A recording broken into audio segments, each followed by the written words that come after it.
This is a used Nissan Rogue. It's comfortable, it's got a great trunk, and it's even cheaper than the equivalent Toyota RAV4 or even a Honda CR-V. So stick around and we'll tell you all about it. Hey everybody, I'm Deshella from Edmunds. At Edmunds, we test and review more than 300 cars every single year. And now we're teaming up with CarMax to bring our expertise to used cars like this 2020 Nissan Rogue. Small SUVs like these are the go-tos for new families or people who just need a bit more room. You get a lot of space, a comfortable ride, plus you get a ton of cargo area without having to spend a bunch of money. And that's where the Rogue shines.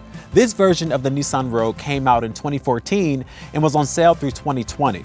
On average, it's usually a couple $1,000s less than a RAV4 or a Honda CR-V that's the same age. So up front, there's plenty of room, and these seats are just really nice. You know, they feel like the kind of seats that you can spend all day in. I'm in a top of the line SL trim, so I've got leather upholstery, heat, a power driver's seat, including adjustable lumbar support and memory seats.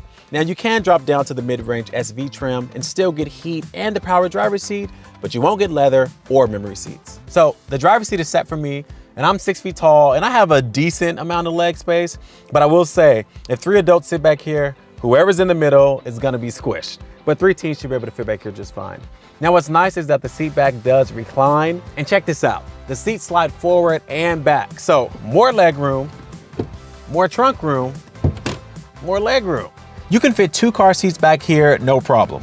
On the 2018 and newer model Rogues, the latch anchors are easy to find, but on the older ones, you're gonna have to dig around a bit. The good news is that the seats are actually backed up with a soft, comfortable feel while you're driving. And the Rogue is actually like that on a ton of different surfaces. In fact, we feel that the Rogue's ride and seat comfort can actually stand up against brand new SUVs. So I've got more good news about the trunk.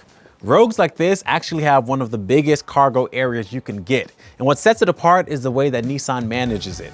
They like to call it divide and hide, but we just like to call it super useful. And a lot of customer reviews said the same thing.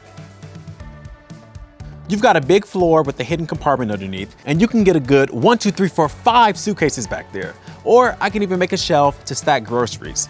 And with the middle seat pass-through, I can even fit this snowboard and still put 2 friends in the back seat. Now, newer SUVs sometimes have seat release levers in the trunk, but the Rogue just has the levers on the seat backs. That's a reach, even if you're tall like me. So it's really practical and really comfortable, and I'm not even done with the pros yet. Another reason why the Rogue is so popular is its tech. I'm in a top of the line SL trim, and it's loaded with stuff, like a full set of driver aids. Now, if you don't know much about blind spot monitoring or forward collision warning, don't worry, because we have a bunch of videos to help you out.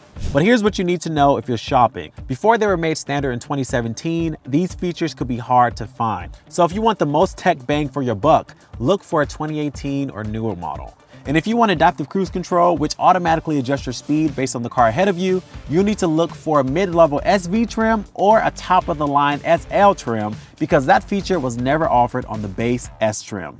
Every Rogue since 2018 has standard smartphone integration, which is Apple CarPlay and Android Auto, putting the simplicity of your smartphone onto the Rogue's touchscreen. And that's done by using the USB port right in front of the shifter, but there's also another one right under the armrest, so you can charge 2 phones at one time.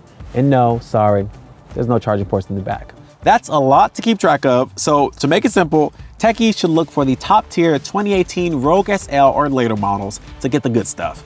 Now, since it's the oldest, the 2018 will likely be the least expensive. So there's a lot to like about the Rogue, but there are a few things to consider, starting with what's under the hood. Now, the Rogue has about the same amount of horsepower as its rivals, but believe me, it definitely doesn't feel like it. When you put your foot down, there's a delay before the Rogue responds. Then it takes a sweet time getting up to highway speeds, plus passing other vehicles takes a lot of patience. Fuel economy is another area where the Rogue comes up short. When we tested the Rogue when it was new, our fuel economy came out below the EPA estimates. And we're not alone. One look at customer reviews and you'll see that this is a common complaint. The Rogue is in the middle of the pack when it comes to reliability. RepairPal, an independent reliability tracker, gives the Rogue a score of 4 out of 5. Now that's good, but it is lower than the 4.5 for the RAV4 and the CR-V. In Edmunds and CarMax online consumer reviews, most customers were happy, but some reported issues with the infotainment system glitching when connected to Bluetooth, the built-in navigation system not working properly, transmission durability, and the automatic emergency braking system giving false alarms. Now click the link above to read more customer reviews. So the Rogue is a well-rounded SUV, but it isn't for everyone. If you want a sporty feeling compact SUV, a Mazda CX-5 might just do the trick. You'll get better real-world fuel economy from a Honda CR-V, and according to RepairPal, the Toyota RAV4 has a better reliability record. But with that said, a used Nissan Rogue like this one brings a lot to the table. It's a strong pick if you prioritize technology at a reasonable price, if you need something that's super flexible when it comes to cargo, or if you're just looking for something that's comfortable on a long or short drive. The Rogue's space, comfort, and price make it a great family-friendly value. But you know what? No matter what kind of car you're looking for, we're here to help. So hop down in the comments and let us know what used car you'd like to see us review next. Don't forget to like and subscribe. And of course, if you want to know anything else about the car behind me, click the link in the bio for an in-depth article.